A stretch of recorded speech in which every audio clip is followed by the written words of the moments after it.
Title thumbnail দেখে আপনারা কিছুটা আশ্চর্য হচ্ছেন। অপারেশন অক্টোপাস এটা আবার কি?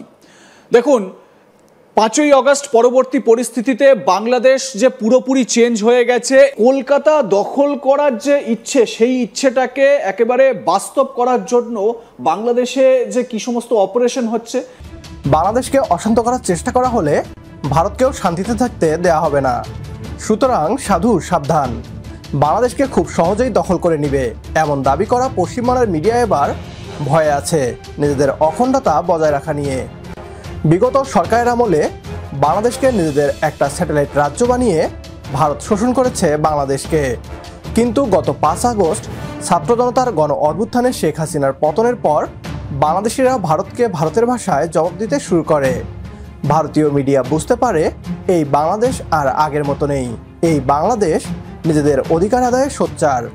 পশ্চিমবাংলার মিডিয়া বলছে কলকাতা দখলের মিশনে বাংলাদেশ শুরু করেছে অপারেশন অক্টোপাস।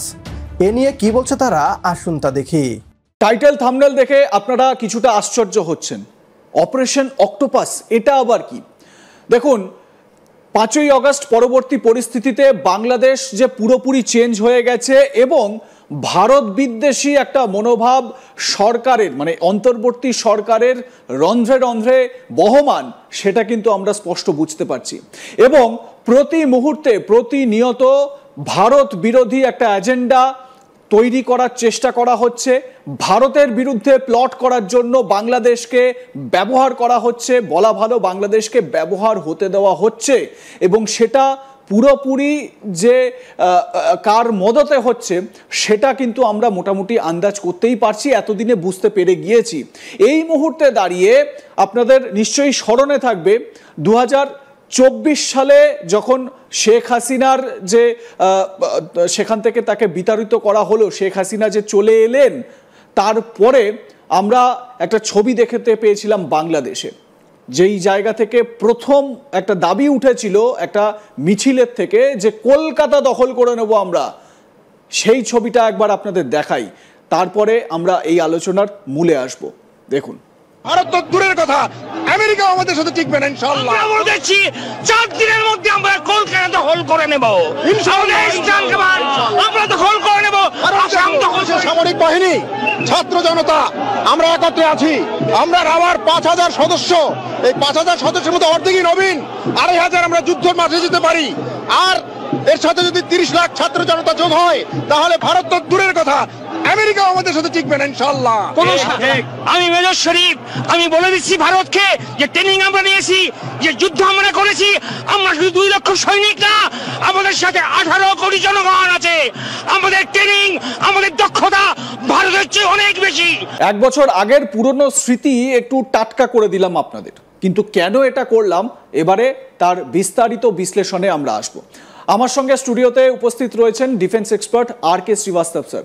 আর কে স্যার, আপনাকে স্বাগত আজ তাক বাংলায়। স্যার, এই যে আমরা ছবিটা দেখালাম 1 বছর আগের, মানে ওই অগাস্ট সেপ্টেম্বর ওই সময়কারই হবে হয়তো, সেই সময় এই একটা মিছিল এসছিল এবং কলকাতা দখলের হুমকি দেওয়া হয়েছিল, হুঁশিয়ারি দেওয়া হয়েছিল। এইবারে এই কলকাতা দখল করার যে ইচ্ছে, সেই ইচ্ছেটাকে একেবারে বাস্তব করার জন্য বাংলাদেশে যে কি সমস্ত অপারেশন হচ্ছে, মানে আপনি কি সেটা নিয়ে কিছু আমাদের জানাতে পারবেন? দেখুন, আমাদের মধ্যে একটা কথা আছে, 4-1 হিজ 4 আর্ম, মানে আপনার যদি আগে থেকে জানতে পারেন তাহলে আপনি প্রস্তুতি নিয়ে থাকবেন। কত সুন্দরভাবে আপনি আজকে রিমাইন্ড করে দিলেন। এতদিন ভারত শোষণ করেছে বাংলাদেশকে। বিগত সরকার বলেছিলেন আমরা ভারতকে যা দিয়েছি তা সারা জীবন মনে রাখবে। ভারত বাংলাদেশ থেকে যা নিয়েছে এবার তা ফেরত নেবার পালা। শুধু কলকাতা নয়, আমরা মনে করি অবিভক্ত বাংলার অংশ হিসেবে আসাম ও ত্রিপুরাও বাংলাদেশের অন্তর্ভুক্ত করা উচিত। বর্তমান সময়ে ভারতের নাগরিক হয়েও পশ্চিমবাংলার বাসিন্দারা অন্য রাজ্যে গিয়ে বাংলা ভাষায় কথা বলতে গিয়ে হেনস্থার শিকার হয়। সুতরাং সময় হয়েছে বাংলাদেশের সাথে যুক্ত হয়ে পশ্চিমবাংলার নাগরিকদের স্বাধীনভাবে বাঁচার। অখণ্ড বাংলাদেশ এখন সময়ের দাবি। একমত হলে কমেন্ট বক্সে ইয়েস লিখে জানিয়ে দিন আমাদের। সেই সাথে ভিডিও শেয়ার করে দেখার সুযোগ করে দিন আপনার বন্ধুদের। পরবর্তী ভিডিও দেখার আমন্ত্রণ জানিয়ে বিদায় নিচ্ছি আজ। আল্লাহ হাফেজ।